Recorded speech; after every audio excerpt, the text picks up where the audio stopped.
America के राष्ट्रपति Donald Trump और रूस के राष्ट्रपति व्लादिमीर पुतिन 15 अगस्त 2025 को अलास्का में मिलने जा रहे हैं और ये मीटिंग यूक्रेन युद्ध को खत्म करने के लिए हो रही है। लेकिन इसके चारों तरफ कई दावे और विवाद हैं। कुछ कहते हैं कि ट्रंप पुतिन से डील करके नोबेल पुरस्कार जीतना चाहते हैं, तो कुछ का मानना है कि भारत पर लगाए गए टैरिफ की वजह से पुतिन मीटिंग के लिए तैयार हुए हैं। पहले इसकी पृष्ठभूमि समझते हैं कि आखिर ये मामला क्या है। आज इसी बारे में बात करेंगे कि ये मीटिंग क्यों इतनी इंपॉर्टेंट मानी जा रही है, क्यों पूरी दुनिया की नजरें इस मीटिंग पर है और इस मीटिंग का क्या असर हो सकता है। इस पूरे युद्ध की, इस जंग की और इस मीटिंग की पृष्ठभूमि की बात करें तो यूक्रेन और रूस के बीच जो जंग है उसे अब 42 महीनों से ज्यादा का वक्त हो चुका है और ये जो जंग है ये फरवरी 2022 में शुरू हुई थी और तब से रूस ने यूक्रेन के कई इलाकों पर कब्जा कर लिया है। रिपोर्ट्स के मुताबिक यूक्रेन की 20 से 27% जमीन अब रूस के नियंत्रण में है। रूस ने पूर्वी यूक्रेन डोनबास क्षेत्र में लगभग पूरा कब्जा कर लिया है। हाल ही के दिनों में रूस के हमले और ज्यादा तेज हो गए हैं। उन्होंने इस्कंदर मिसाइलों, बैलिस्टिक मिसाइलों और हजारों शाहिद 136 ड्रोन्स का इस्तेमाल किया है। यूक्रेन की राजधानी कीव समेत कम से कम 10 शहरों पर हमले हुए हैं। यूक्रेन का एयर डिफेंस सिस्टम इन हमलों के सामने कमजोर साबित हो रहा है। पिछले एक हफ्ते में ही रूस ने 4000 से ज्यादा यूक्रेनी सैनिकों को मार गिराया है। 3 हफ्तों में रूस ने पूर्वी यूक्रेन के 10 नए इलाकों पर कब्जा किया है। इन हालातों से यूक्रेन की स्थिति बहुत कमजोर हो गई है। राष्ट्रपति व्लादिमीर ज़ेलेंस्की ने नेटो देशों से मदद मांगी है, लेकिन नेटो चीफ मार्क रूटे, फ्रांस के राष्ट्रपति इमैनुअल मैक्रों, ब्रिटेन के पीएम कीर स्टारमर, जर्मनी के चांसलर ओलाफ शॉल्ज समेत कई नेता मानते हैं कि रूस को हराना आसान नहीं है। अब बात आती है कि ट्रंप और पुतिन की मीटिंग की क्या इसकी अहमियत है।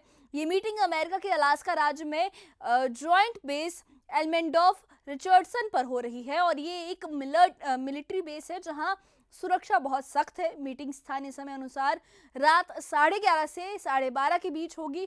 ट्रंप और पुतिन 7 साल बाद मिल रहे हैं। आखिरी बार वो 2018 में हेलसिंकी में मिले थे। इस मीटिंग का मुख्य उद्देश्य यूक्रेन युद्ध पर युद्ध विराम की बात करना है और ट्रंप ने कहा है कि वो पुतिन से मिलकर 2 मिनट में पता लगा लेंगे कि पुतिन युद्ध जारी रखना चाहते हैं या फिर शांति समझौता करना चाहते हैं।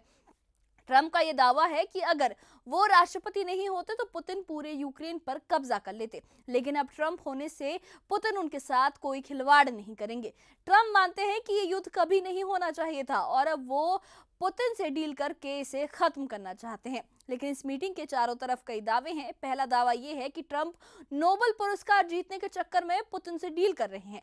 ट्रंप पहले भी कह चुके हैं कि वो शांति के लिए नोबेल जो प्राइज है वो डिजर्व करते हैं। तो दूसरा दावा भारत से जुड़ा हुआ है।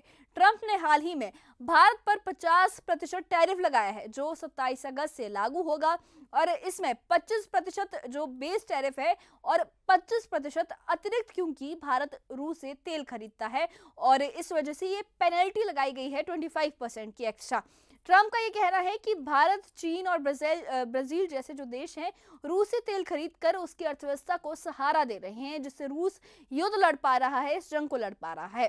ट्रंप का दावा है कि इस टैरिफ से भारत रूस से तेल लेना बंद कर देगा और रूस जो मजबूती से मिलती थी वो अब नहीं मिलेगी और मजबूरी में युद्ध विराम मानना पड़ेगा।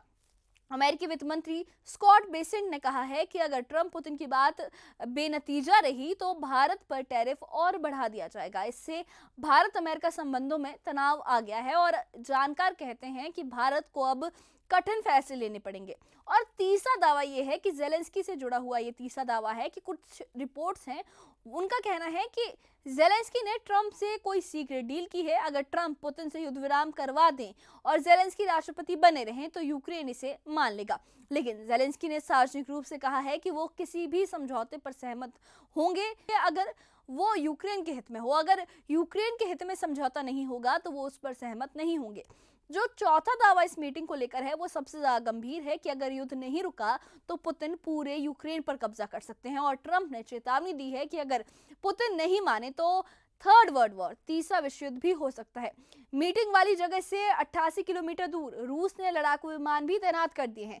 रूसी राज्य टीवी पर भी परमाणु हथियारों की धमकी दी गई है। पुतिन की सुरक्षा के लिए उनकी फेडरल प्रोटेक्टिव सर्विस यूनिट साथ आई है। मीटिंग वाले इलाके में 300 किलोमीटर तक नो फ्लाई जोन भी बना दिया गया है। अब अमेरिका के अंदर की राजनीति पर नजर डालते हैं तो कैलिफोर्निया के गवर्नर गेविन न्यूसम जो डेमोक्रेट है, उन्होंने ट्रंप पर आरोप लगाया है कि वो पुतिन के आगे घुटने टेक रहे हैं।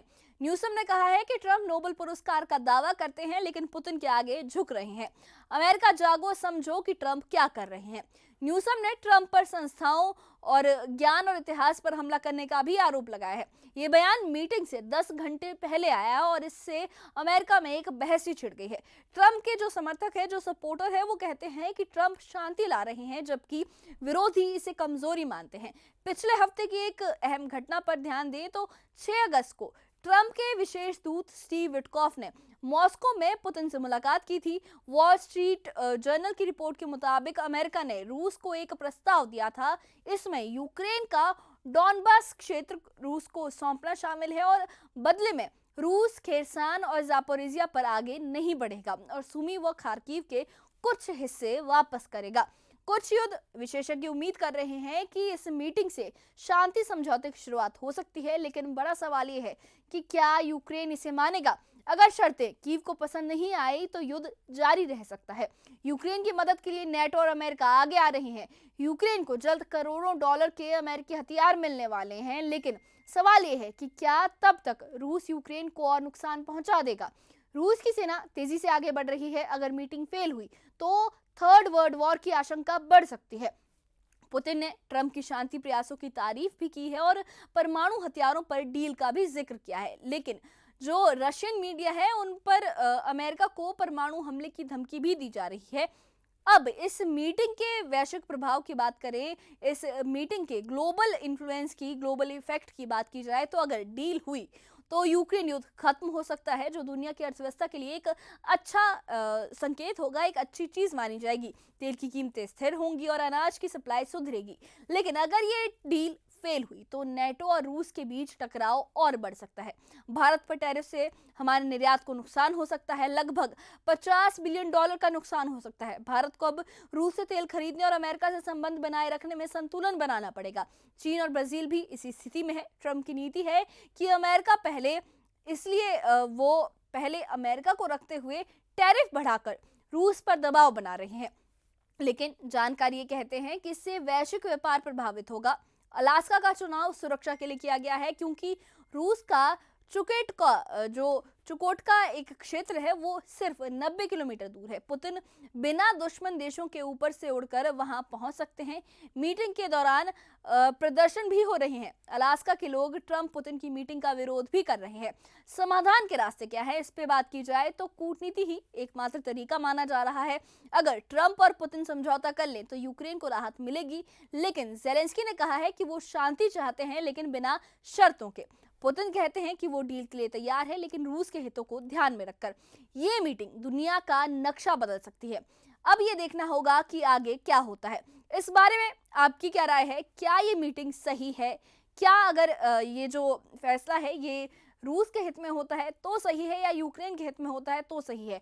और अगर ये मीटिंग सफल नहीं हुई तो जो जंग होगी, जो आसार बनेंगे थर्ड वर्ल्ड वॉर के, उसके बारे में आपका क्या ख्याल है? हमें अपनी राय कमेंट बॉक्स में ज़रूर बताइए और इससे जुड़े अपडेट्स के लिए और ऐसी ही खबरों के लिए हमारे चैनल के साथ बने रहिए।